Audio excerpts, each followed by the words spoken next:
Greetings, everyone. Pete Pardo here from Sea of Tranquility. Welcome to another episode of Monday Night Must See TV with the Hudson Valley Squares. Happy Memorial Day to all our U.S. friends. We've got a crew tonight tackling a very, very tough topic that we just were agonizing over before we started to hit the record button. Before I announce that, let me introduce the crew. We've got, let's see, from the Hudson Valley, we've got Rob Lasanti, Nick Franco, Count Ralphus is our center square today, and Ryan Scow. And just outside the Hudson Valley in Pennsylvania is Mr. Craig Kaminsky, and former New Yorker, now out in California. Jim Baki's in the house today. What's up, gentlemen? How are you? Going on? What's up? So this topic here was presented to me by Mr. Chris Allo, who's not with us on this episode tonight. He couldn't make it tonight, but it's all about this concept of albums that define your musical tastes, right? So we decided to do 5 albums that represent all that we love and what we get out of music, right? And I guess there's lots of ways to interpret this. We'll see how kind of everybody has come up with their albums, and is it one album per music genre do they like? Or is it just 5 albums that represents everything they love about music? Is it their 5 favorite albums of all time? Whatever. I guess we'll see as we go through. So we'll have everybody go quickly through your 5 on each turn. And then if anybody else wants to kind of comment on everybody else's picks, we can do that as well. And if there are any, maybe folks have a couple honorable mentions at the end, we can go through that as well. So I know since Jim has got a time commitment, I'm going to have Jim go first here tonight. So Jim, welcome back to Hudson Valley Square. It's good to see you It's after good a to be bit. back here with you guys. Yeah. Yeah, this was an interesting topic, and my first inclination was to, go with what are the records you spent the most time with over your life. Those ones you listen to over and over, and of course that's part of it. But because I'm a musician and I play a lot of different kinds of music, and I was born a long time ago, I've had a lot of time to absorb a lot of different kinds of music. So, but my formative years were definitely 60s, 70s. I was a teenager in the 70s, and so still my favorite time for music, 70s. So a lot of it's going to be from that, but not all of it. And the 60s, and then a couple from the 90s. But I guess I'm going to go in no particular order. The be all end all for me, the thing that start everything, is the Beatles, and I guess I could pick a lot, but I think Revolver is probably my number one pick for them. I have a second one that's my other favorite. I grew up playing my sister's Beatle records. I was alive while they were together. They were everywhere. They're still everywhere. And they influenced everybody, so including me. So that would be one, the Beatles, Revolver. My next one, we're going to go into the 70s here. And the way because I'm into producing music and writing music and all of that stuff, I love the albums that have where there's a lot of detail. Like every little thing is just really thought out and really, really went over and really painstakingly done. So with that, the album that was everywhere all the time in the 70s, the first Boston album, I call this a perfect album because literally there's not a note or a song or anything out of place. Everything is perfect. And Tom Scholz made most of it in his basement, which makes it even more amazing. It has all of the great things I love about 70s music. It's got the hard rock element, but it also has the real pop and even the soft rock element, because I love, I get a whole tangent on 70s AM Gold, and I know, Pete, you've done a show on that. I was like, oh, I like all the same songs as you, but they have a lot of that in their music too, and the harmony, and Brad Delp's amazing voice, and some of the best guitar solos. So because it was everywhere and it was so influential on a lot of bands and me, Boston, that's my second one.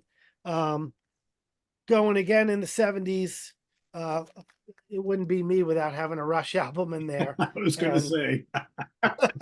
This one, above all, I think because Alex Lifeson, probably my biggest guitar influence, really kind of came into his own sound on this album. I mean, it is, the F sharp chord and hemispheres and everything, the sound.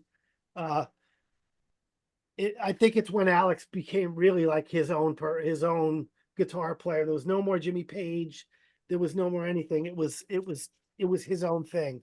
And I listened to this album so much, and took so much from it. So Rush Hemispheres, there you go. So these next two are a little weird and undergroundish, and uh, not at all part of this show's normal day to day. But uh, this one, I'm going to save the other one for last. This band called the Blue Hawaiians. Some of you guys know I'm into surf music, and I have a lounge exotica surf band instrumental. And the Blue Hawaiians kind of do this like the traditional Dick Dale type of surf, but they blend it with all these other exotic elements, and it has all of that traditional surf guitar stuff, but uh, it's done in modern recordings. It's done in 1997. It's done in 2-inch tape, really great studio, amazing production, a lot of attention to the detail on this record. It's mostly instrumental, great guitar sounds. It has all of that 60s surf music elements, but it's done in a slightly modernized way. And I've listened to this album countless times. So much. I love this album so much. I'm lucky enough to have the steel guitar player from this band in my band. So, Blue Hawaiians Sway is the album, 1997. And my number 5 is a band I discovered in 1990 when their first record came out. And I love that record. It's their 1993 record, and that is Jellyfish Spilt Milk. Now, this is not normal SOT stuff here. It's very Beach Boys, Beatles, amazing, Queen vocal harmonies. There's some Cheap Trick in there, but immaculate recording, total attention to detail, incredible songs, crazy vocal harmonies, and every song is completely memorable. The production is crazy, and I spent, ever since this album came out, chasing the stuff on this record, trying to do it for myself. So, it incorporates a lot of what I love about 70s pop music, and they just modernized it.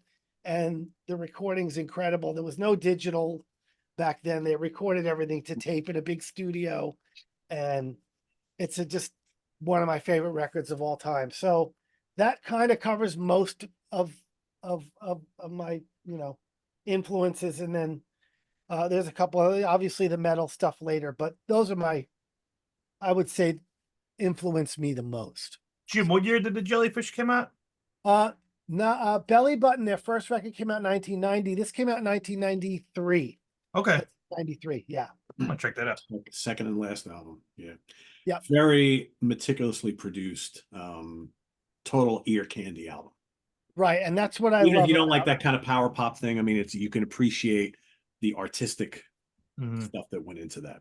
I'm sold. You sold me. I want to hear it now. Yeah, no, it's a good listen. It's a good, and it's interesting how, Jim, like a couple of your picks are very much, you can tell how much you love like being in the studio, because and that came across in a couple of your picks as well, which were very much amazing studio creations. Yeah, I love the craft of of the art of studio recording, especially records like that where you just, when it came out, you would just your jaw on the floor when I heard that. I was just like, oh my God, I just couldn't believe it.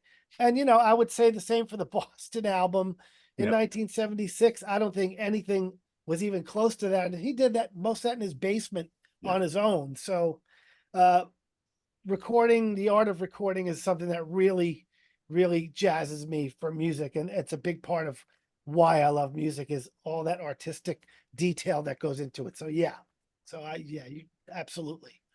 And I like a lot of surf music, so I'm going to check out the one that I like stuff like that's cool. Rip Chords, Ronnie and the Daytonas, and things like that. It's just fun music, and so I'd like to check that out myself. Yeah, it's a great record, and like I said, it's got really exotic elements to it, and it's just cool and loungy at times, but mostly just real great surf guitar. There's a great really slow version of the Hawaii 5-0 theme, and Okay. it's called Martini 5-0, and it's real slow and ethereal. It's beautiful. And so yeah, so I think if you like surf music, you'll most definitely like that album. Rush spent more time in the studio on that album up that point than anything else that they recorded. Like they spent so much time. He was saying about being in the studio and loving the studio. That was the album that they really went nuts in the studio and spent forever making that album. Yeah. Yeah, I think they did it not on purpose. I remember, Geddy Lee talking about how the entire record was too high for him to sing. Yeah. And he struggled to sing it. And then when they mixed it, they went to the studio and nothing sounded right. So they took it to a different studio and like, oh, there it is. So again, a lot of studio stuff in there where they heard the record. They're like, we can't mix this. So they went to a different studio and then everything made sense to them. Yeah, it's a very interesting, they put that record was, as they call, a huge pain in the butt for them to make. Yeah. And They never wanted to do it again. Yeah, right. That's when they started saying, let's do some shorter songs and not a whole half album songs and stuff. Yeah, but I'll take that 18-minute side one over anything any day of the week. So I just love that record. It's just the one that really appeals to me. And the Boston record is still one of the best sounding albums ever made. Oh yeah, No doubt in my mind. Yeah. I could play that, and it sounds like it was made yesterday. The production really is better than some of the production of today. You know what I mean? It's just, well, and you got this amazing vocalist. I mean, who's better than Brad Delp, for Christ's sakes? And then all those guitar solos, they're so perfectly thought out. And I remember when Barry Goudreau was on the show, he was talking about how the solo from Long Time was recorded through a Fender Princeton amp. It's just like, oh my God, it's like a little tiny amp. Yep. Yeah, it's just, that record is just, Yeah. and it was everywhere. You just couldn't get away from it. And I didn't want to. I still, when it comes on the radio, I'm just like, nope, I'm not turning this off. I'm turning it up every time. Yeah, So, I hear you. yeah. I hear you. Before we move on to Ryan, I have to say, Ralph, you are coming in like crystal clear HD quality tonight. Did you get a new camera? No, I still got the same shitty Android that everybody complains about. But I put an extra light on because I got all these, there you go. Okay. I got all these little figures up there, and I couldn't see them. you look bigger though too. At least to me, you look like. No, I don't mean that. I mean your picture. Your Oh no! picture's I bigger. turned the camera sideways because I tried to get all the shit in. So That's it. black. I don't. The ring lights really help. I have one. It makes you clearer. On these computer cameras, it helps make your picture clearer. It's the little things, right? It's Little things. every little bit helps. Nick turns around. I'm clear too. We see it clear, buddy. Don't worry.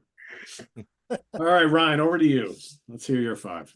All right, so I'll preface this by saying Nicholas and myself just got back from many days at Maryland Death Fest, so our brains are thoroughly pickled. So we're okay. We're doing okay. We'll survive. So I approached this as because I were talking about it a little bit. Yeah, you could pick your 5 favorite albums. You could pick an album per decade. You could pick an album per genre. But I looked at it as so obviously I'm in a room with 85 billion albums, like some of you are. If you walked in this room and I wanted to just hand you 5 albums that kind of like broadly speak to the contents of the room, more or less, like most of the music in the room, that's kind of how I approached it. So be that as it may, they all ended up being metal because most of the stuff I have is metal. I have a lot of stuff that's not metal, but it's probably like 75-25%. So I ended up going with 5 metal albums. So let's start from the top. These are in no order at all. So we're going to go to San Francisco in the year 2003 for the first band. This is a slightly obscure band, but they shouldn't be because I know, Pete, you cover it like modern class, like traditional heavy metal bands. And I forget the term. My brain. This is why my brain is pickled. But like newer metal bands playing like a classic new wave of stuff. traditional heavy metal. Yeah, so these guys were kind of like earlier on there, and they do fit in their own little universe, but they fit in kind of nicely with a lot of that stuff too. So the band is called Hammers of Misfortune, and this is their second album, The August Engine, and they're up to like 7 or 8 albums now. As they went along, they got a little more of like a 70s prog thing, like more of Uriah Heep, maybe Wishbone Ash, like those 70s Thin Lizzy that kind of crept in. On this album, they're just more of like a traditional metal band. But I picked this album because first off, I love that stuff. I love classic metal. I love newer bands that sound like it. These guys were one of the first. This is their second. The first album was like right around the turn of the millennium. There's really nothing that sounds like these guys in a lot of ways. It's classic metal. They have this beautiful trade-off between male and female clean vocals. They have like a lot of song. They have a song on this album where it's like this kind of this very soothing piano ballad. Then it goes into this very intricate classic heavy metal, but it's not technical. It's not like, I don't even want to say necessarily proggish, but the songs are very thoroughly composed, which I like. There's a lot of attention to detail. The song, like the tracking of the songs, it flows very, very well. On this album, one of the vocalists was Mike. It's also in another band from that era, even a little older, called the Lord Weird Slowfeg. Awesome traditional metal band. So he was with these guys early on, the first couple albums. He's a prominent vocalist on this. I love his vocals. Yeah, if you like pretty much any of those classic, those either classic heavy metal, be it like, Queensryche or Manila Road or Maiden or any of the newer bands you talk about, and you don't know Hammer's Misfortune and you don't know their second album, The August Engine, I cannot give this the highest recommendation. So I was looking at albums that kind of like represent that sound, and I'm like, this doesn't get talked about enough, and it's just so fucking good. It's excellent. Yeah, and like in total, like you could come into as a fan of Rush, and I could see someone picking this album up, or as a fan of like Maiden and picking this up. Like they speak to everything, and it's done very, very well. The stuff after this, like I said, went into a little bit more of a 70s direction, but that's fine. It's still very, very good. Their newest album is almost like an 80s thrash album with kind of a dirty sound. Also very good, but the second one's my favorite. So that's that. We're gonna go back to 1985. To Switzerland. And yeah, you know what? I couldn't make this list. I was picking albums and adding them and subtracting them. And this one just kept coming up. So I'm going to just keep it on there because I love it. And that's the debut album from Celtic motherfucking Frost with that cool H.R. Geiger artwork. Not their debut release, but their debut full length, to Megatherion, 1985. Yeah, I love old metal. I love metal that's like just unapologetically fucking metal. And I love stuff that's a little weird. And you have to admit, for 1985, nobody sounded like these guys. They were putting like timpani drums in. They had a lot of classical influence, which wasn't that common at the time. They had a lot of classical influence in the style, like, kind of like one of the burgeoning black and death metal bands, which was also very new. So to do that sound and to also mix in like this Wagnerian, like bombast, like this old, Holst, Mars, Bringer of War stuff. That was cool. But then you have songs like Circle of the Tyrants, which, that's mosh pit music. That's a giant circle pit going the whole time. And even though he's not here, when Al and myself saw Triptychon last year at Texas, at Houston, and they did all these songs, they played this whole album. The place was going fucking nuts the whole time. They kicked into the Crypt of Rage or Morbid Tales, but they ended up just going through this entire album in order. The pit never slowed down for a second. People were just going bananas. But it's also, you can put it on headphones and it speaks to you in that way too. So I just had to pick this album. I couldn't in good conscience not. So I got not one reaction to my Tom Warrior grunt there. It's like, oh, we didn't hear it. That's why. Oh, you didn't hear it? No. I thought you burped. I thought it was I went, ooh. Ooh. Nobody even looked. I'm like, okay, did that not? Well, then you have to shine him I on. had I said, hey, that's what he does, Bless I you, said, sir. hey guys. So we're gonna go up to we're gonna stay in the 80s. We're gonna move across the ocean to Canada. 1987, a band I talk about a lot, but fuck it, I'm gonna talk about them again because what they are and what they mean to me. And we're gonna go with the third Voivod album, Killing Technology. And good friend of mine, Craig, another Craig, but also bold, also lifts weights. We've had the discussion several times that the best two metal bands of the 80s that were like weird and esoteric and nobody sounded like them, but they were influential and awesome, were Celtic Frost and Voivod. And I never really had a good counter argument for that because, name 5 bands that sound exactly like Voivod. You can't. There's some newer bands that kind of have that strain of influence, but yeah, I went with this one because even though I love old Voivod, I love everything they did. This is the album when they kind of went from this raw, apocalyptic punk discharge, road warrior thrash to they got a lot more refined on this album. Piggy's guitar playing really came into its own. Blackie's bass playing really came into its own. It's still nuclear fast. You know, it's freaking intense as hell. They went on past this, they started to go more in a prog metal direction, and they lost some of the pure speed and fury. Still amazing. But this album was like the merger of all worlds. It's like this total speed and mayhem of the early stuff, and they're throwing riffs out and combinate, you know, these chord changes and just these solos, Piggy's leads. There's nothing in the metal in 1987 that sounded like this. It's just such a good album. Has that great Harris Johns. There's still nothing like that. No, there's really nothing. Harris Johns' production still sounds phenomenal. You know, Away's drums have that deep cavernous sound, which to me fits this kind of music well. Yeah, this is perfect album. Every song on here, it's like one of those albums where if a band wanted to do an album live, because there's several Voivod albums which I'd like to hear, but this would be the one album, like, if they came around and were doing all Killing Technology, I could see myself seeing that tour like 3 or 4 times. Yes, so number 3 is the amazing Killing Technology by Voivod. Number 4, myself and Nicholas, we just saw this band today. And I say we saw them today because we saw them last night, but they didn't go on till after midnight, which means we saw them today. So that's a rare thing to happen. They went on at like 12:30 and they played till like 1:30, you know. So I'm gonna take advantage of this rare thing. But they are one of my favorite bands of all time. Even though there's a lot of great bands at Maryland Death Fest, like Sodom, Dismember, some bands we don't get to see very often. They were the last band of the whole fest. They were the band I was looking forward to the most, and they did not disappoint. They were my favorite band. They're from Alessandria, Italy. Bunch of good Italian boys here. And that is Mortuary Drape. These guys. It's their second album, Secret Sidaria.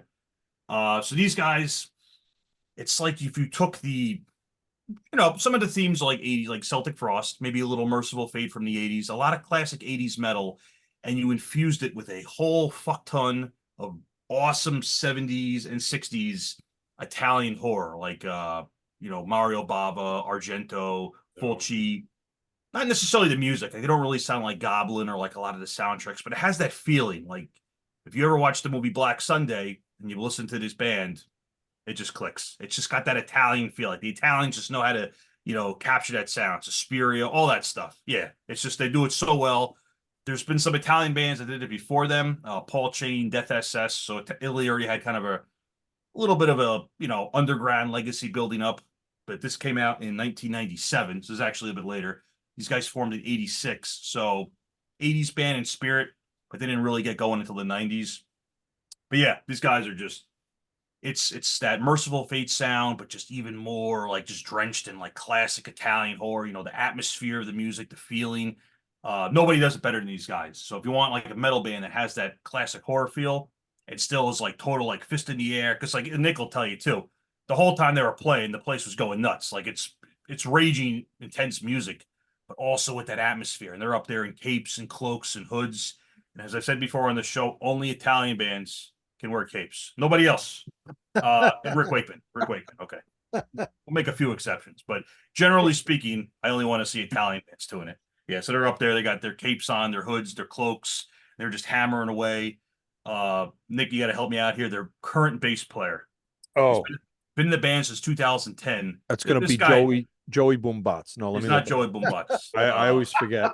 Yeah, I forget the dude's name, but we're like, he's playing this crazy metal. It's among the best bass playing I've ever heard. He's a phenom. He's absolutely like he's just you're watching him. Oh, that's the other thing, and this also goes with Voivod and Celtic Frost. These guys are a very bass prominent band. Like, the bass guitar drives the music. It's loud in the mix. It's very intricate. It's not just carrying along, the back. It's doing a lot of the songwriting. I love that. And not enough metal bands do that. A lot of metal bands now, I feel like the bass is like an afterthought, or it doesn't contribute a lot, or it's like mixed too low, or the Injustice for All, where it's like irrelevant. I fucking hate. But yeah, these guys, ever since day one, the bass guitar is like right up in the mix. Yeah. It's a huge part of the sound. It's just as important as the guitar, and I love that. I love it. I can't remember the dude's name. Right, his name is Simone Capato. Simone Capato. Okay, so he doesn't play on this album because he didn't join until 2010, but they played several songs from this, and everything they've done, the bass is very important. And yeah, he was just he was killing it. I had bodies landing on my head, and I'm still watching this dude's like fingers go. So he's 38 years old. He's 38. There you go. And the last one, This is an interesting one. I saved it for last. Gonna go over to England in 2005. So we talk about a lot of bands, Nick and myself and Ralph, where it's just like bullet belts, spikes, studs, people getting smashed through walls, blood, bottles breaking on heads. It's all part of metal, right? I was trying to sum all that up in one album. Like, man, what album is like the best of that sound? Just like pure evil, fast, satanic, fucking Barry Manilow. mayhem. Yeah, mayhem. And I have a billion albums that capture that sound. So finding one was tough. But I settled on one of my favorites. I'm going to hold the album a little far away because the cover is a little rude. And so the band is called Adorior, and it's their second album. The album is called Author of Incest. I'll hold it back here. You have to Google if you want to see more. Yeah, these guys I don't really talk about it much on the show, but they're one of my favorite bands. This album just captures that sound perfectly. It's just so fucking mean, fast, just vicious, violent, but it's not primitive. It doesn't have like it's not like early Venom. Like there's a lot of intricacy to the songs. There's a lot of thought to the songwriting, because that's another thing. Even when you have albums like this and bands like this, if the songwriting is lazy, the songwriting is lazy. There's no excuse for that in any genre of music. You have to be able to compose good songs that stick in people's heads, that make you come back time and time again. And you can't get away from that, even with like over the top theatrics. You still have to have that bed of good songwriting. And these guys nail it 100%. Every song on here is it's earworms. It's an earworm filter through this insane music, which is not easy to do. I have bands that do it, but it's not that common. So to do it with such over the top fury and still have like really good songs for this style, and it's this style of music, but still I love it. So if you're interested, I'll show you the back cover because that's a little cleaner. Author of Incest, Adorior, 2005, England. Awesome, love it. Seen them twice. Hope to see them again one day, but they don't play very often or come around too often. So, take what options I can get. But if you like that kind of stuff, check them out. That's my five. Cool.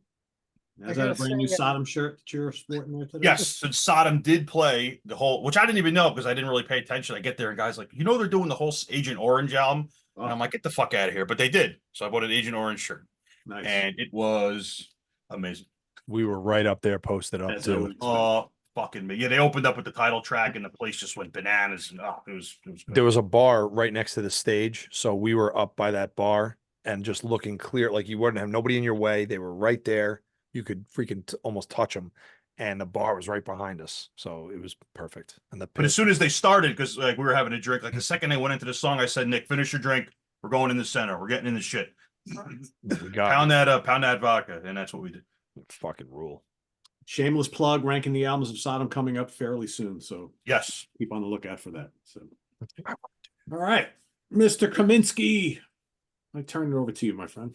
Okay, thanks. But this was a little difficult because I first tried to do this as different genres, that we had, but then I found that was kind of difficult with things, and plus, to tell you the truth, there's some different genres that I like, yacht rock or disco, and things like that. And it's like, well, I didn't want to throw that in. So I kind of did what what Pete had said with finding things that encapsulate what it is that have everything that you like, with certain music. So mine are also in no particular order, and they're not even necessarily the favorite albums of the bands that I chose.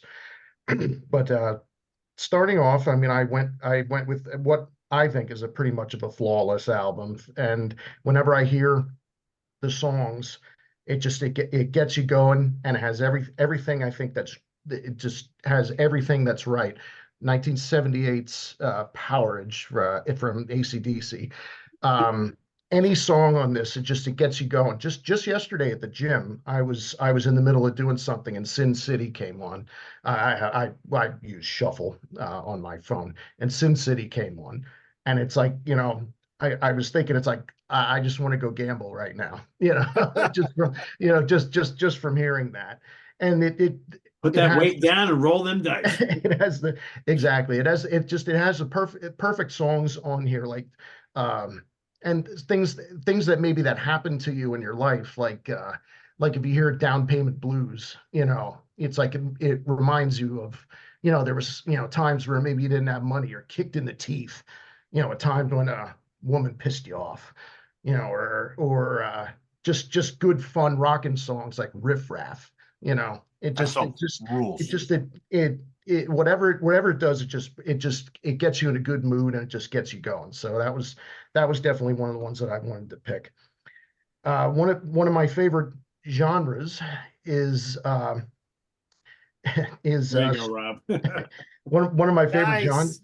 one of my favorite genres is stoner rock. And even though, truth be told, I don't smoke anything, cigarettes, cigars, weed, pole, nothing, I'm so it's just but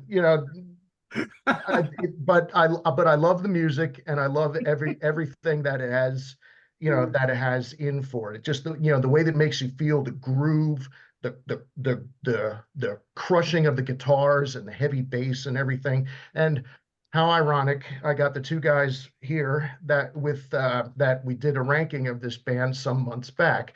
So my choice, I went with Fu Manchu's In Search Of.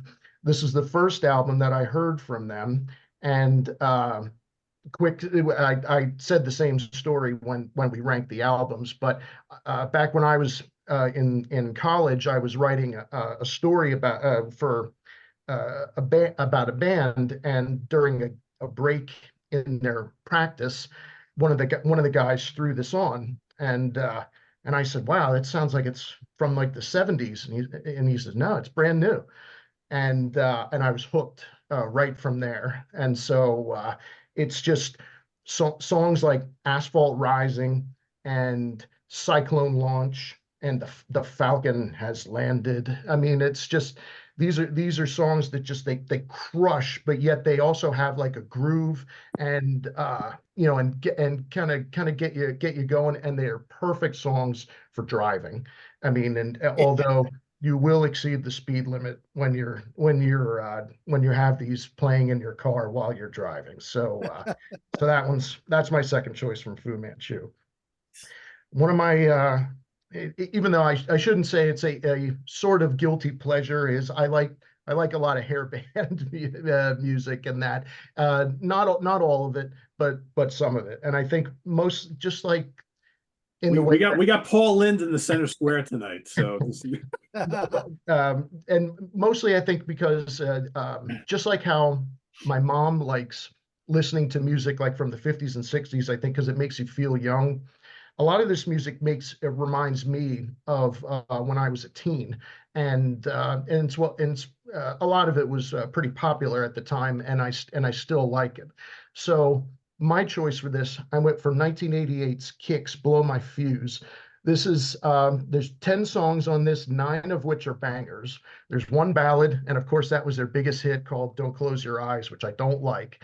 But the other 9 songs are just fun, hard rock that have a great beat, slightly raspy vocals from Steve Whiteman, and you got great songs like Red Light, Green Light, TNT, She Dropped Me the Bomb, Cold Blood. So I mean, always enjoyed this album, and it's a good, fun party rock kind of album that also helps you, it gets you going a little bit. So that was my third pick. Rich Catino's ears are ringing right now. Well, he's a fan of it too. But hello over to Rich. But doing a list like this, how can I not choose when you say something that encapsulates what you enjoy about music and what makes you tick? How could I not pick something from Motorhead? So I went with maybe a little bit different one, because it has a lot of different songs that have different styles in them that are things that I like. I went with 1993's Bastards. This has maybe their heaviest song on it, a song called Burner. That's just a double bass frenzied crusher, and I love fast and heavy songs like that. But then you also have songs like Born to Raise Hell, which is a total like anthem, like fist pumping type song. And then you got groovy fun songs like Bad Woman. You know, how can you not love a song that has a lyric that says, I know you're a bad woman, but you're good enough for me. So I mean, and you know, We Bring the Shake, I Am the Sword, On Your Feet or On Your Knees. The opening track is just a 2.5 minute banger. This even has a couple of slower songs on it, which aren't my favorite, but this has a lot of variety on it. If you're a Motorhead fan and, you know, perhaps not familiar as much with this one from 1993, and this was when the band was a 4-piece. So this includes Wurzel and Phil Campbell on guitars, as well as Mickey D. So Bastards.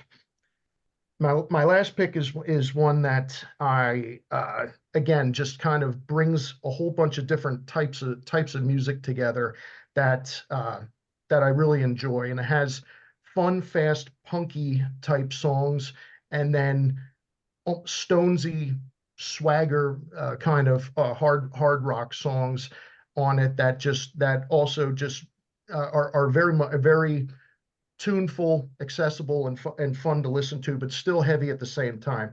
This is from 2006. This is by the Helicopters, and this is Rock and Roll is Dead. This is just a wonderful album that has, again, a mix of all kinds of different styles to it. This is Nick Anderson, who's formerly the drummer from Entombed, but he sings and plays guitar with the Helicopters, and really is quite a good vocalist and just a really well-rounded musician. But there's songs on this that are fast and punky, and then you have other just like introspective ones that are just groovy and fun, but still heavy. There's nothing that's soft on this, and it's just a great rock and roll album that just encapsulates a lot of the things that I enjoy. So if you're not familiar with with this one, check it out by the Helicopters. Rock and Roll is Dead. And Nicky, also the drummer for the great Lucifer as well. Yes. Cool. Nice selection of stuff there, Craig. Very cool.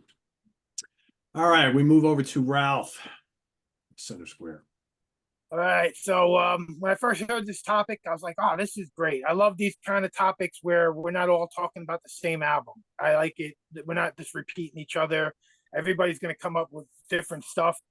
But I looked at it as not 5 greatest albums, 5 albums that define my musical taste, and 5 different genres I went with, or genres I went with. But it was fucking impossible because I like more than 5 genres. So I kind of come up with a way of cheating a little bit. But so I was my first one. I was gonna go with Venom Black Metal. Not my favorite Venom album, but this is the album that dragged me into this world, and I love it. But I didn't pick that one. I picked this one, Merciful Fate. Melissa is the CD and the cassette. This album is just one of the greatest albums to me. It's one of the best sounding albums, but this is kind of covering my whole black metal era because there's only so many genres that I could pick out of 5. So it's we did a episode on Rock Fantasy Files a little while back with Peace of Mind versus Melissa. And when we did that episode, I realized that I don't know if I could put any album over Melissa. It's such a great album. I picked Melissa that night. Melissa won that episode, and that was like one of my favorite Iron Maiden albums. But I still had to go with Melissa, and it's one of the greatest albums ever. And definitely got my attention to the real evil stuff out there, the real evil, dangerous music. For that time, it was more dangerous. All right, so now I'm gonna go. I'm wearing the shirt for Carnivore.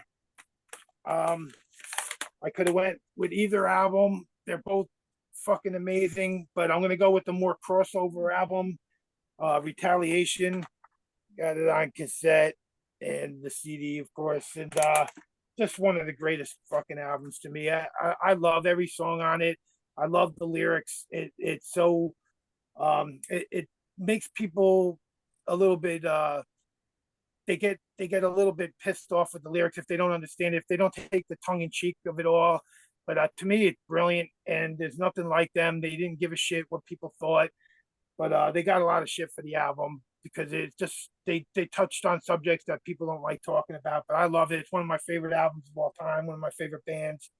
All right, so that's two, and now this one, it's good that Scow bring up Celtic Frost because it was between that and Death Scream Bloody Gore for me.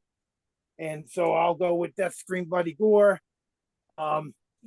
This isn't the like people like to argue over who's the first death metal band ever and stuff. To me, this is the template of what death metal was. Like Bathory became the template of what black metal was, but they might not have actually created it. But Death on Scream Bloody Gore, that was the template where all of a sudden we had this like scene emerges from that album. There was a handful of bands before them, but that's the album that really made it like a genre in itself. So all right, that's three.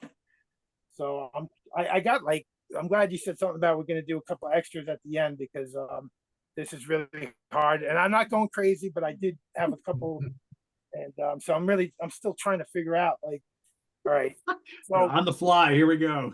all right, so I thought of Slayer, Rain and Blood, but that's not the one I'm picking. See how I'm cheating? I'm like showing you the one that I almost Pulling a picked. Keeler tonight. I see it. Yeah, I'm only picking one, but I'm showing two.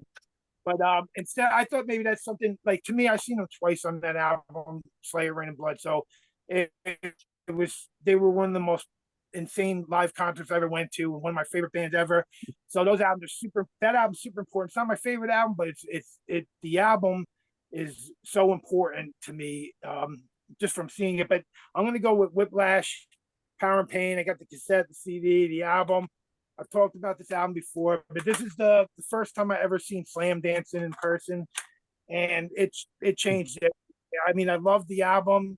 When I seen them, Pete was at the same show as me. I got a video recording of the show. It was just amazing seeing Whiplash on Power and Pain. The vocals were so intense and vicious.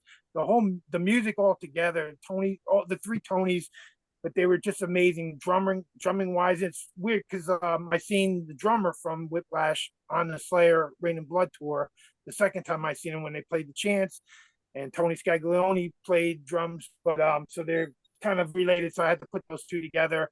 But Whiplash, Power and Pain is just such an important album to me, and the memory of seeing of Slam Dancing in front of me that way. The next show I went to at the Grunge was Hallows Eve, and we were slam dancing the whole time because we practiced the whole time how to slam dance between that show. And that's why that's such an important album, defining album to me, because I became a mosher in the pit for many years to come. So I think yeah. So well, I guess I gotta go my number 5. I gotta go with what I got all decorated behind me is Pink Floyd, The Wall. I heard this album get a bit of shit on this channel. Some people don't like it. I know Pete's not a huge fan. He likes it, but it's not a huge fan. But when I was like in 4th grade, some kid brought this into class, and we just kept playing Another Brick in the Wall Part 3. Teacher, leave them kids alone. And we don't need education. That was my fucking theme song in 4th grade, you know? And yeah, so Pink Floyd, The Wall. I love this album. Get a 7-inch here from some of the songs from the movie. I got the movie behind me. I got all these old toys from The Wall, the movie. Probably the movie that I've seen more than any movie in my lifetime. I used to fall asleep after a night of partying every night and put that movie on VHS. I got the VHS. I got the DVD. I got a live bootleg of it. I was almost going to go with Animals, but I got to go with The Wall. The Wall is it's such a personal album for Roger Waters, but I love picking it apart as I got older and listening to it over and over again. I got this great book about the making of the Wall movie by Gerald Scarfe, the animator, and there's so much cool shit behind the scenes stuff in this great book. Another book called Behind the Wall by Pink Floyd, big book. But yeah, Pink Floyd, The Wall. It's like kind of like when Scout was talking about Voivod with Killing Technology. Like that album was my weird album for metal. And Pink Floyd is like the weird music that I like, and I've always been like, I was always loving different weird albums and different stuff like that. And Voivod does a Pink Floyd song, Astronomy Domini, and they had the video for it and everything. So I always kind of linked them together. I probably became a Voivod fan right away because I like Pink Floyd and I like the weird stuff. And yeah, so that's my 5, and I got a couple others. So obviously you were cheering on Lewis when we did the Wall episode on In the Protestant a few weeks ago, right? Yeah. Yeah, I get like every time I hear anybody talk bad about the album, I'm like, damn, like I love this fucking album so much. But it's all about how you come at it. Like I found 100%. I was listening to that when I was listening to any other classic rock. It was all metal. That's all I listened to. But Pink Floyd was a band I found real young, and then all my tripping days and stuff, they were like the band. And I seen Roger Waters do the Wall live twice. I seen him at Yankee Stadium, and I seen him at the Meadowlands. And the show I seen at the Meadowlands, I got here on DVD, and I got the cassette, of course. I got the DVD. I mean the CD, and I even got the Roger Waters. Roger Waters did it when the Berlin Wall fell down with the Scorpions, and he had all the special guests and stuff. But just an amazing album, nothing like it. It's a concept album, and it's a double album. I was thinking of stuff like Kiss Alive 2, the first album I ever asked for my parents and stuff like that. But that doesn't define, like, I didn't grow up wanting to wear 6-inch heels and like makeup and stuff, you know. So it's like I went with like stuff that really like just stayed with me forever. Once I got on it, once I got a hold of it, That's I how you never have to let pick it go. this. Yeah. Yeah. But this should have been broken up into 2 episodes. It should have been, the first half should have been classic rock, hard rock, traditional metal, prog rock, and power metal. And then the next 5 could have been like grindcore, death metal, extreme metal, black metal. You know, we really would. I could probably did 3 episodes of this. I know, right? No, it's hard. I had a really long list. Exactly. Exactly. Voivod covered 2 Pink Floyd songs on Yeah, exactly. Outer Limits. They did the Nile song. Right. Hey, Ralph, Yeah, good Ralph, cover. Ralph, did you say you were in the 4th grade when the Wall came out? Yeah. Holy Yeah. crap! Yeah. I know. I was thinking. I Like, saw that I tour. was in high just school. Rob, I was just going to ask you and Jim. Yeah, I saw it because I know Jim 79. lived on Long National Island at the time. Coliseum. So I Jim, wasn't you were at that born show yet. as well. Did you go see him at the Coliseum? Me? No, Yeah. I, you know, in high school, I wasn't really a Pink Floyd fan. It took me a long time to appreciate them. Gotcha. And every kid in my school went. Every kid had a freaking the Pink Floyd, the Wall painted on their denim jacket. They all went. They all talked about, you know, the styrofoam brick wall falling down and all of that stuff. Yeah, I remember. Well, I was in, was it 1980? Like 10th or 11th was it, grade. 79, 80? Yeah, 80. Yeah, I remember it Yeah, well. I was 10 years old School in went. 1980. Yeah. I was 10 years old in 1980, and when that kid that brought that album in, he also brought in Dirty Deeds, and that the Big Ball song was the same thing. We screamed, all the kids would start singing that, and both of those albums got banned in our school. Like they would only let us listen to albums during when it was raining out. We wouldn't go out for recess, so we'd listen to records, and both of those albums got banned because I was such a like fanatic of them.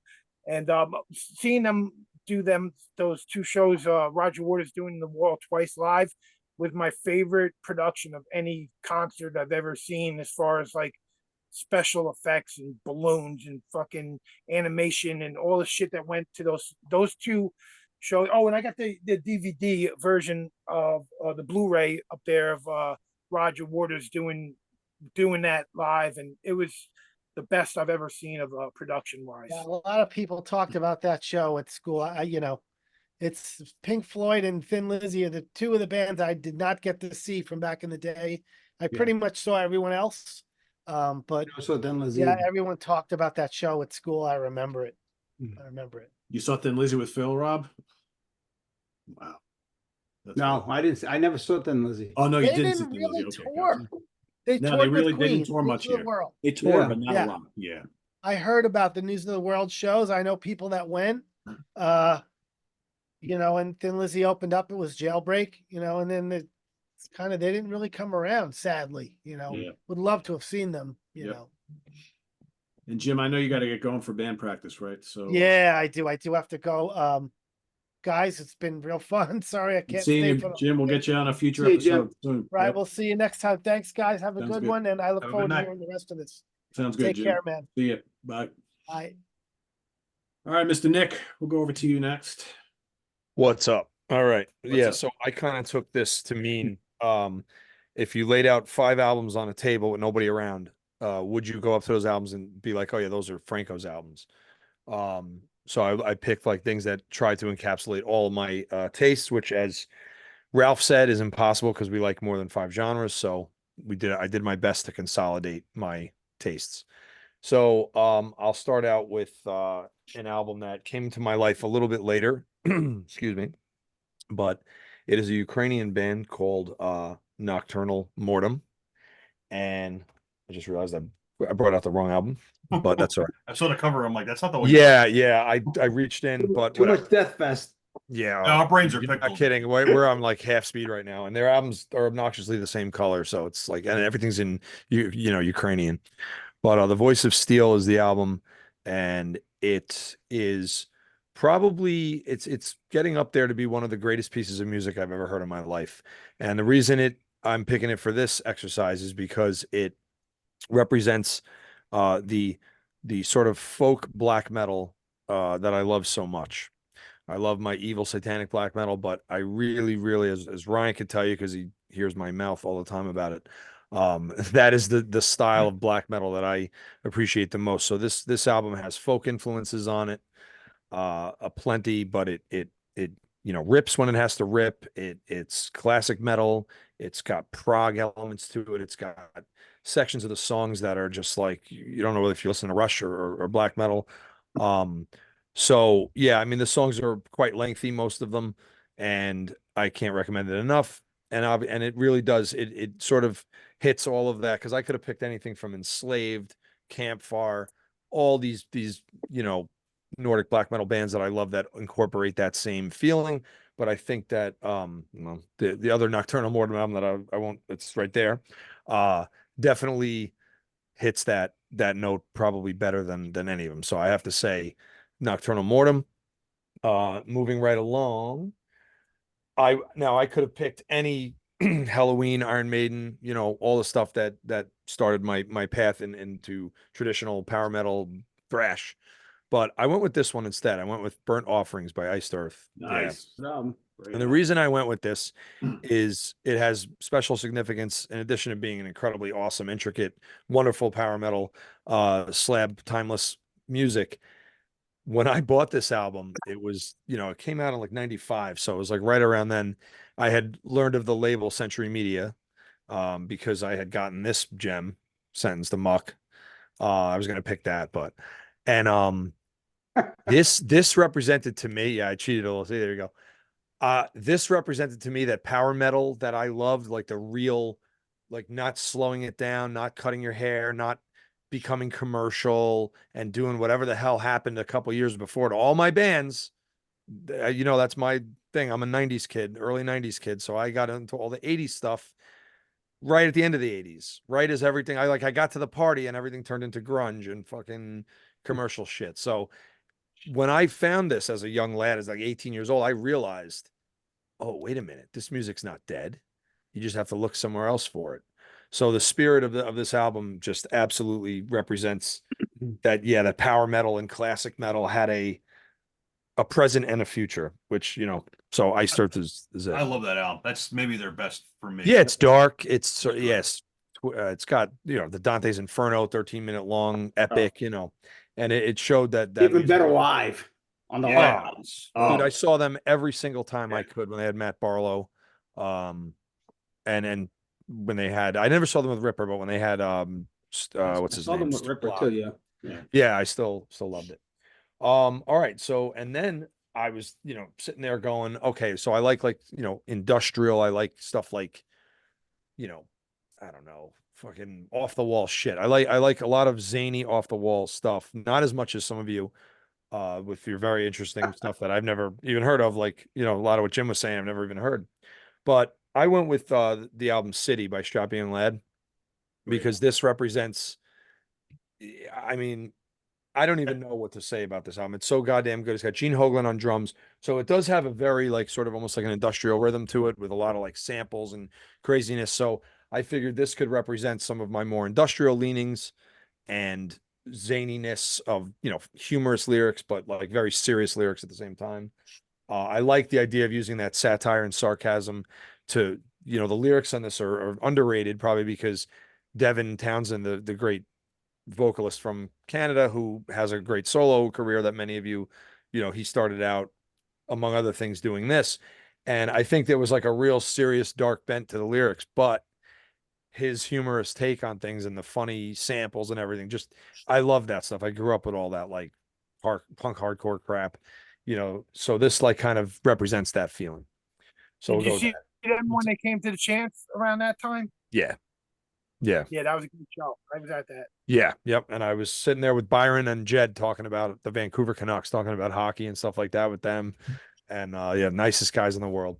But yeah, this is an intense fucking head fuck of an album. And it definitely represents me. First time I heard that album, I heard yeah. the song "Oh My Fucking God," the Oh, first song. I didn't even know what the fuck. I'm like, music is not legally allowed to be this intense. It's like, just, how do you even do this? Like, this took like what Slayer was doing and just went like yeah, it was almost impossible for him to reproduce it live faithfully because it's just so frenetic. Unfortunately, like the follow-up albums, just they it was lightning in a bottle. Like they might as well so intense. They weren't able to capture it. Yeah, I liked Detox, Underneath the Waves. That's insane. Oh yeah, well yeah, and that's the thing is like it's not just frenetic intensity. Like Underneath the Waves, and especially Detox had like a wistfulness to them that are just. But it also like Detox has this hammering beat that's like it makes like your head start to sweat or something. Yeah, but then he has that middle part, and his voice is so goddamn good. So yeah, and he kind of went in a different direction too. When after yeah, once that last strapping album came out, he never returned to anything even closely resembling. No, yeah, I think he felt forced more into proggish. Yeah, he felt. I know he felt pigeonholed into like, okay, now I have to make this and heavy, fast shit, and I guess he didn't want to. And I mean, there's people that absolutely love the last few ones he did after that with Shopping Lad. I don't. I feel nothing from. You don't even like Alien? I think Alien's a great album. Yeah, that's a good album. Yeah, it's an objectively good album, without a doubt. City was so good. They never. Yeah. It just doesn't. Well, it's their masterpiece, yeah, for sure. Yeah, it just doesn't do it. They couldn't match that one again. Yeah. So what's that? How many is that? 3. All right. Where am I here? Yeah, so I had to put this in here. I was not going to do like just favorite albums, but I realized that Tales from the Thousand Lakes by Amorphous was another touch point for me, and the folky type metal, the dark, like unpredictable metal that didn't follow too many rules, and at times, you could represent some melodic death metal in here, but you could also, this is where I discovered that, like mythological sort of folk metal could get me too, but it's still dark and serious, and it's not like dopey and dancing around a fucking campfire. It's very serious. I love all the atmospheres of like, the past culture of Finland and all the stories and tales, the fantasy aspect that was tied with history that I love so much. So this kind of represents all of that. And it's an album that I can listen to anytime, and I often do. It's pretty much perfection. And it kind of hits that less black metal, more death metal folky shit. And then lastly, I mean, I could have gone so many directions. We pay homage to the Bathories and the Celtic Frost, of course, but I guess to make this more personal, I have to say that when I was 16 years old and I heard Blessed Are the Sick by Morbid Angel, that I was like, holy fuck. And the well-played death metal that I like, where each song has its own character and has its own it's a song, you know what I mean? It's not just blasting away, it's not just it's really, really intricate songwriting that could result in you just banging your head. There's so much intricacy to the guitar work, and I mean, I just remember getting lost in this album, and I'm like, am I a Satanist? No, but I was just a 10th grader who was just like, they could have been singing about baking cookies. It was so goddamn good. Endless goodness. So I think like this could represent the type of death metal that I like to this day, which is got the more classic metal influence, and where the songs really stand out from each other. I could have picked Leprosy. I could have picked Necroticism.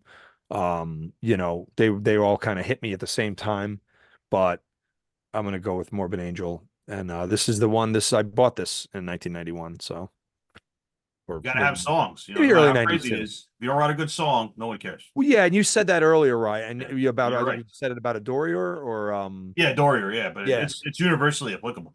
it really is. Like I find that a lot of heavy music just is heavy and that's it. And it's making the right sounds. Like, okay, yeah, well, these guys are brutal.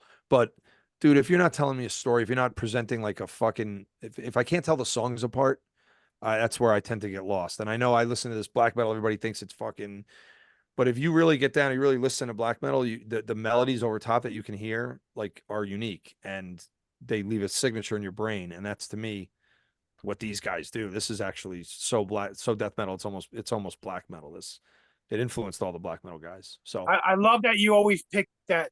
Every time you've talked about Morbid Angel, Nick, you always pick Blessed Are the Sick, and I feel the same way. It's like a tiny bit better than Altars. Altars was more groundbreaking, but Blessed was perfect. It was the production to be that brutal and that heavy and hear every lead so perfectly, and the vocals are so fucking great.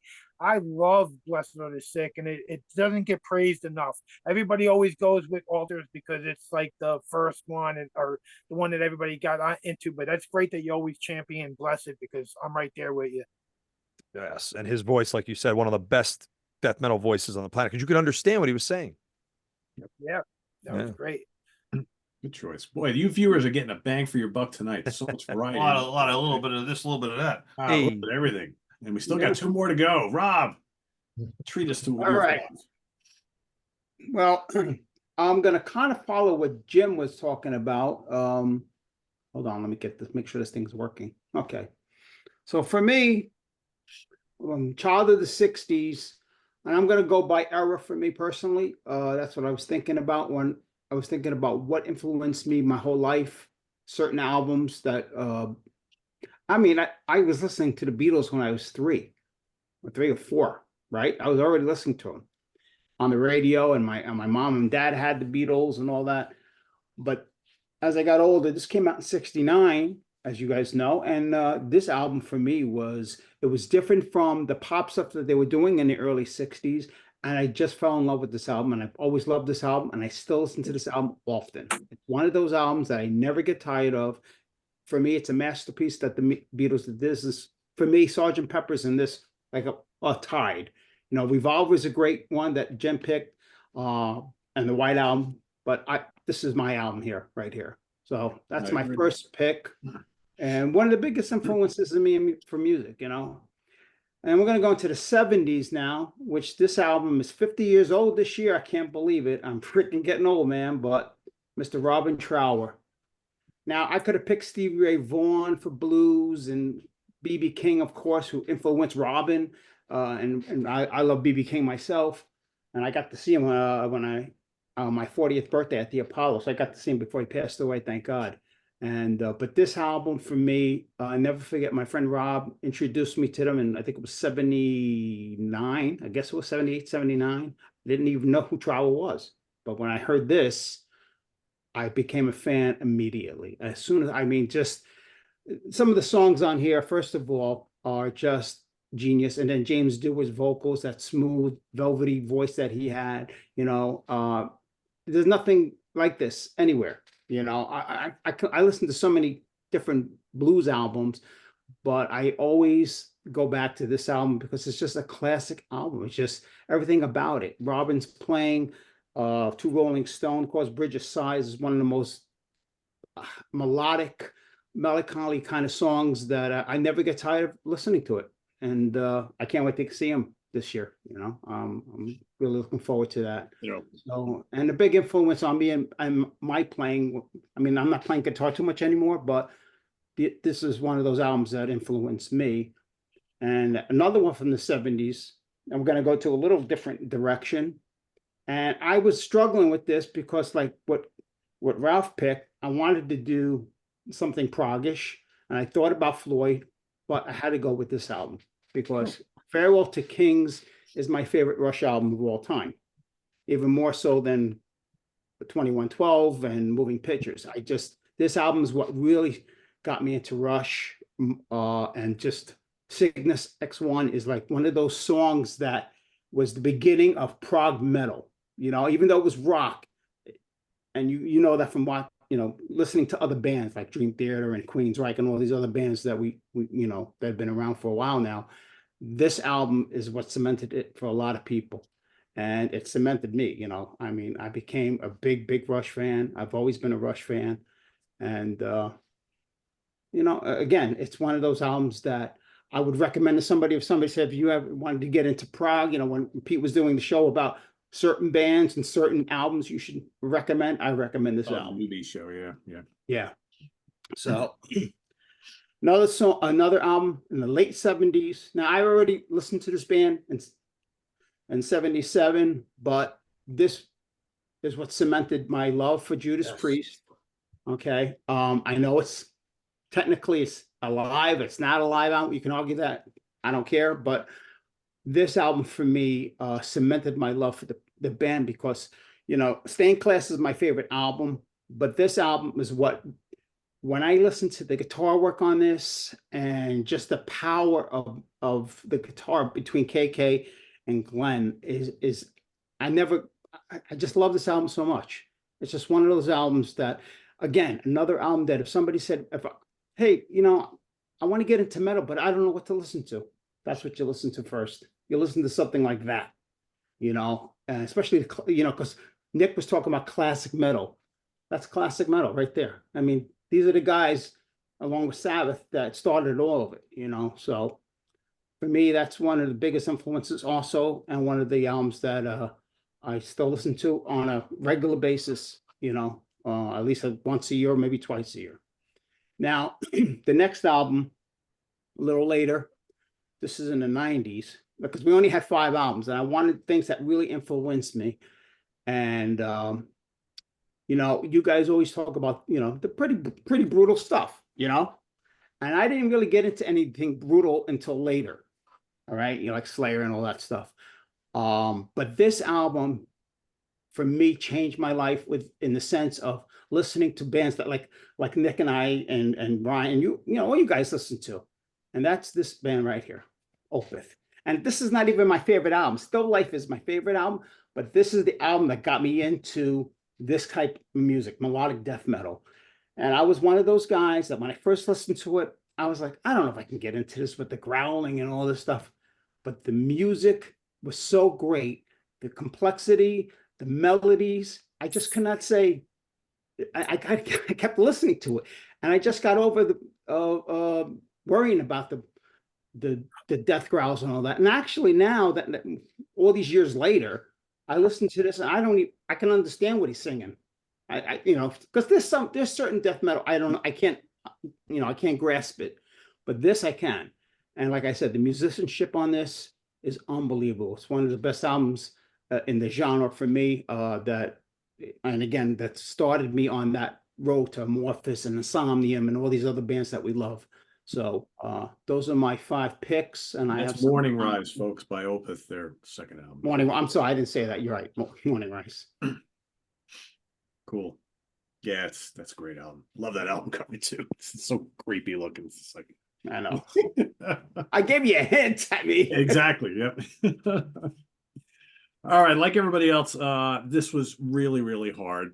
And I had like a huge list and I'm like, all right, well, can only bring 5 here. So I tried to kind of like go like by genre. I like a lot of genres, right?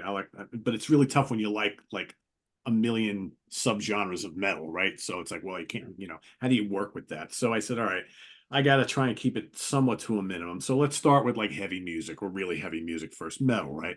I love classic metal. I love doom. I love stoner metal. What do all these things have in common? Big gargantuan riffs.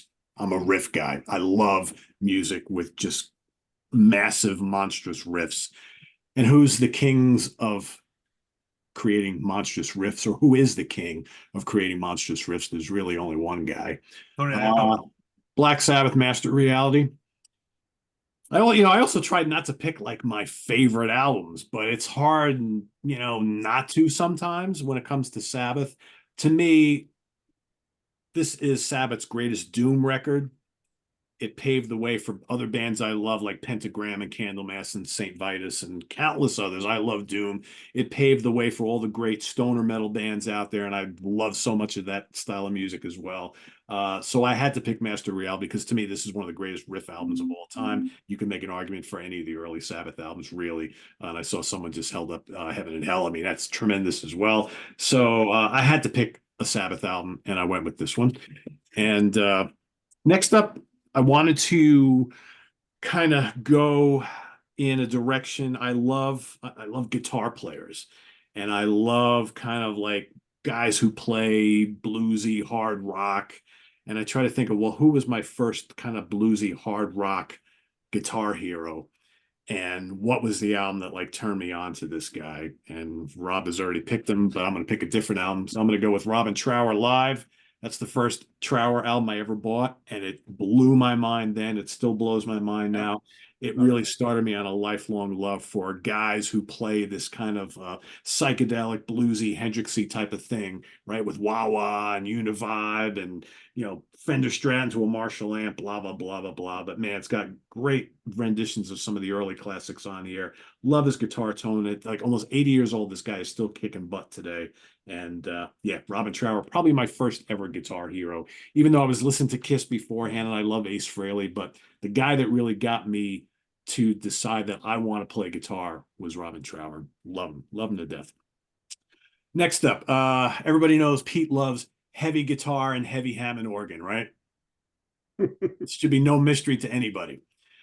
Who am I going to pick for this, right? I hate to say that I have to pick my favorite album of all time here because it's the blueprint for so much other shit that I listen to, and that's Deep Purple and rock. Whether it's Uriah Heep, whether it's whoever, if they have big Hammond organ and wild guitar and screeching lead vocals, this is where it all comes from. That's why I love stuff like that. It's because of this band and specifically this album. So I had to go within rock. Let's move over to prog. Again, where do you start? Yes, Jethro Tull, Rush, Gentle Giant, Emerson, Lake and Palmer. The list goes on and on and on and on and on. But I'm thinking, well, what do I like about classic prog rock? I like a charismatic vocalist. I like Hammond organ. I like Mellotron. I like cool, virtuoso, weird guitars. Right. I like songs about hogweeds and fountains of Salmacis and musical boxes. And I'm like, all right, let's go with Nursery Crime by Genesis. It's not my favorite Genesis album, right? I could have easily picked Foxtrot or, Selling England by the Pound or whatever, but this early Genesis sound is just so weird and just kind of artsy, and songs about Seven Stones and Harold the Barrel and of course the giant hogweed running amok and all this kind of cool stuff. It's just awesomely weird, but awesomely cool. And then last but not least, I also like jazz a lot. And I could have gone a million directions picking my favorite jazz album, but really for me, I got into jazz because I got into jazz fusion first. And the band and the album that to me is the blueprint for every fusion band I'm into or that I like is Return to Forever's Romantic Warrior, Chick Corea and company. I absolutely love Chick Corea. This got Al Di Meola, Stanley Clarke, Lenny White, one of the greatest bands of all time. Meticulously, wonderfully produced, great songs, so awesome, ripping guitar, great keyboards, Moog and Fender Rhodes electric piano, great drumming, great bass playing. Absolutely amazing album. If you've never really listened to fusion, you just love very adventurous, progressive, instrumental jazz and rock blended together, you have to hear this album. It's just absolutely amazing. So those are my five. Maybe some kind of I was predictable. gonna have jazz on mine too. Yeah, I was gonna do jazz too, but hard, right? I mean, I was sitting there like, do I pick Miles Davis? I love, Miles is so important to me, but I'm like, if I'm going to pick one jazz oriented album, it's got to be this one. It's got to be. But just thinking of, I mean, I'm glad one of us mentioned Black Sabbath, but yeah, I know. Right? I was getting worried. I'm like, shit. They slip by the whole time. Just on that album, like one song that you kind of think like encapsulates everything, and just thinking right off the top of my head, Into the Void.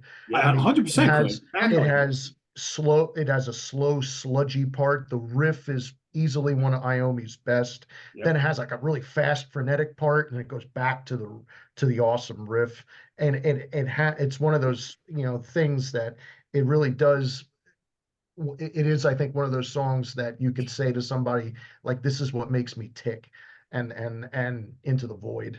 I think it's you don't get a lot of stoner rock without that song or that album, in my opinion. Yeah, for sure. That was like my number one when I first thought of this. Like I pulled out Master Reality.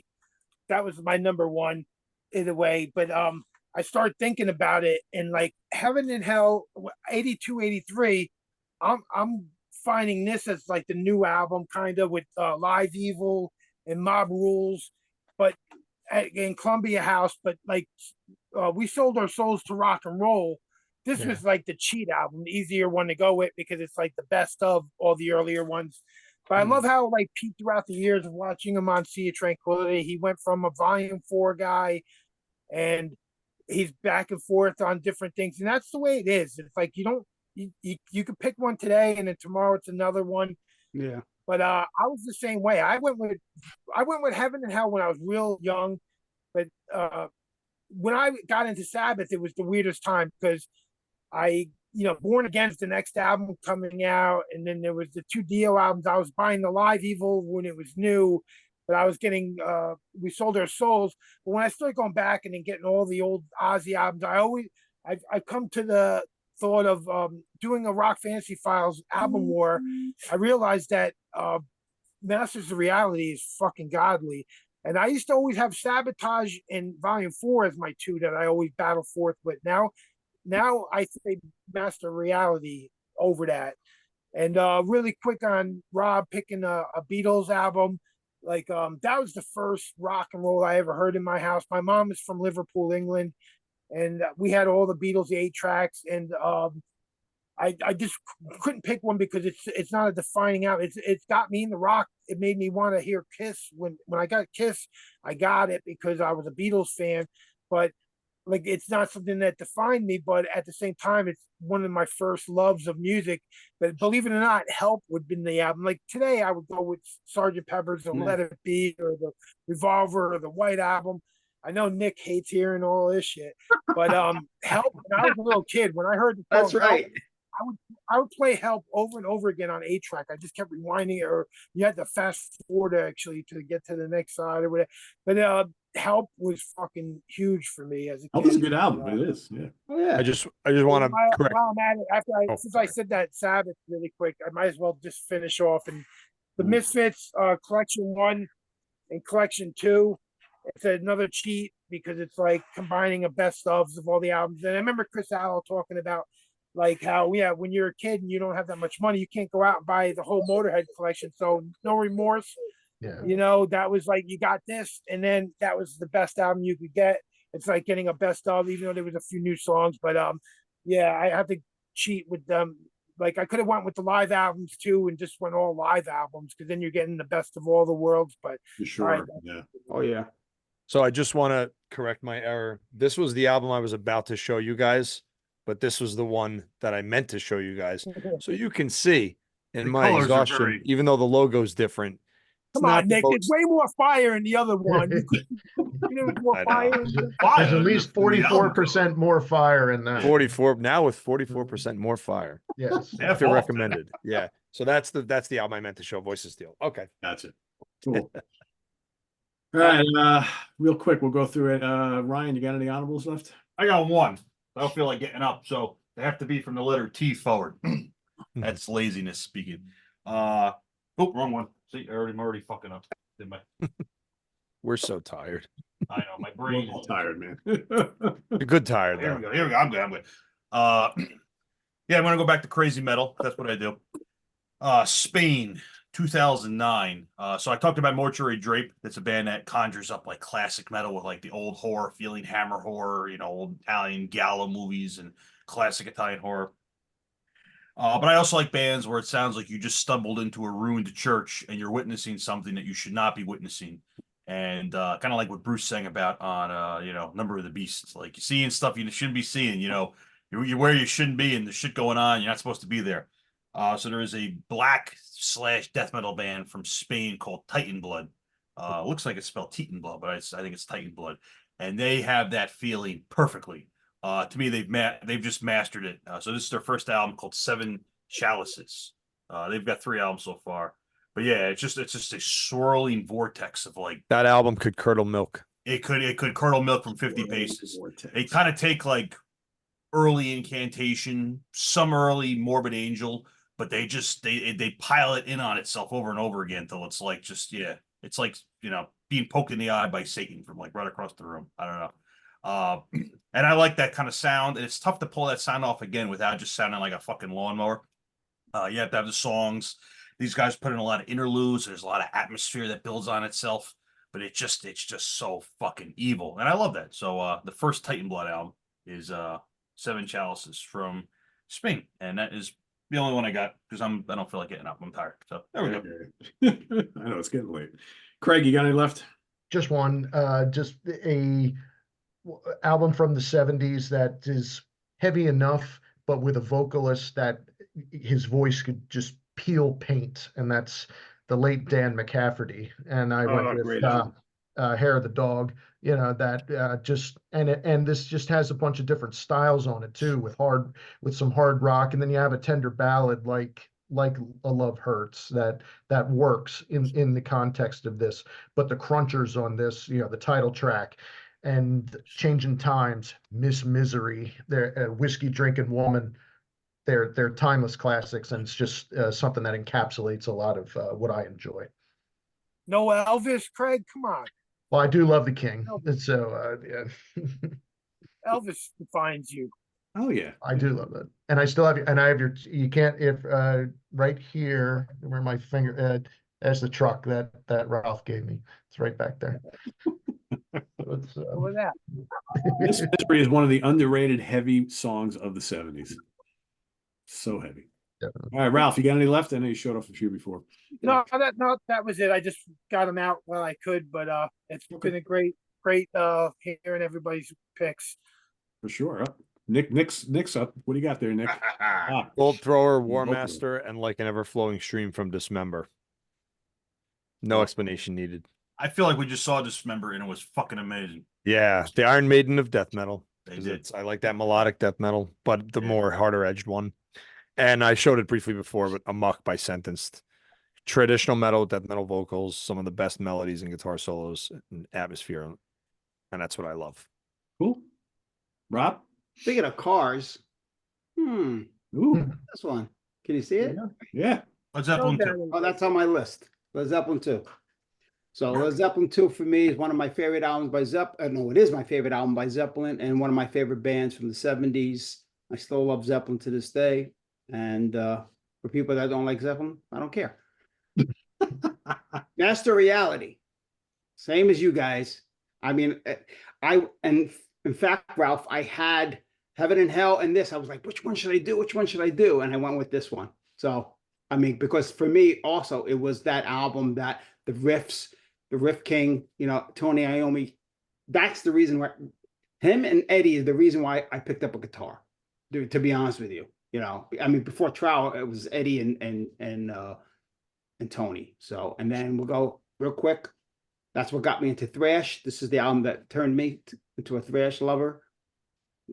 Dream Theater is one of those bands that Pete, I love Dream Theater, and this album is really how I got into them and why I became a big prog metal fan.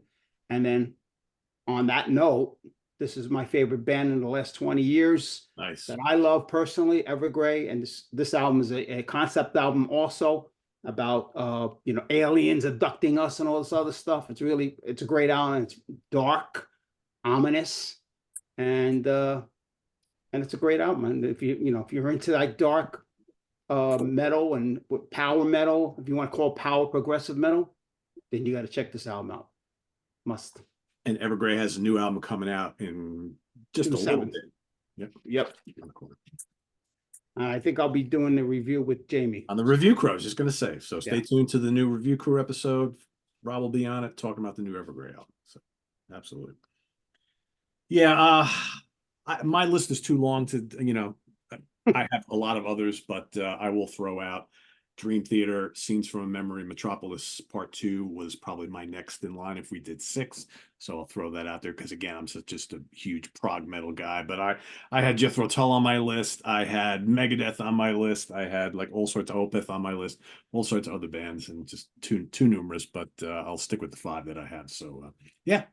It's a fun episode, fun assignment, hard assignment, right? It's really hard to whittle when you're someone who listens to a lot of bands, a lot of styles of music, to whittle it down to 5 that kind of like speak about everything you love about music is really, really difficult. So We probably could have had like 100 each. yeah. So for everybody watching, it's like, oh, they didn't mention this band or they didn't mention this. That's what's gonna happen. You You can't know that. everybody, right? It doesn't mean we don't love these albums or bands, but you can't mention everybody. But just know that there's probably tons more we could have talked about because obviously, if you watch this show every other week for the last however many years we've been on the air, we love tons and tons of stuff. So Put it down there, guys and gals. Yeah. So for everybody playing along, pick the 5. There you go. Ralph is getting real close up. Look at that. What is that? It's all stuff from, look at all that from the wall. Oh, yeah. Oh, wow. Yeah. Those are neat. I don't remember ever Good seeing morning, the worm, Your Honor. That's cool. Awesome. Nice close up. There we go. So play along with us down in the comments below. Pick the 5 albums that perfectly describe your taste in music. If you want to do 5 genres, your 5 favorite albums from each genre, however you want to do it. We kind of played a little bit differently, but I think you can do the same down there. So, and we'll see you back here in 2 weeks here on the Hudson Valley Squares. Visit us on the web at www.seaoftranquility.org. Look at that asshole right there. See there? Yeah, There you go. jeez. Woo! Wow. I thought you meant this asshole right here. That's frightening. No. Asshole. Not the dogs. The dogs There's a are few fine. assholes here. They're still cute because they're dogs. Good dogs. We'll see you back here in 2 weeks on the Hudson Valley Squares for Craig Kaminsky, Rob Lasante, Nick Franco, Count Ralphus, and Ryan Scow, and Jim Bakke. I'm Pete Pardo. Thanks for watching, everybody. We'll see you soon. Have a good day. And I know it's the end of the night, but have a happy Memorial Day, rest of what's left of Memorial Day here in the States, and we'll see you later on. Take care. Bye-bye.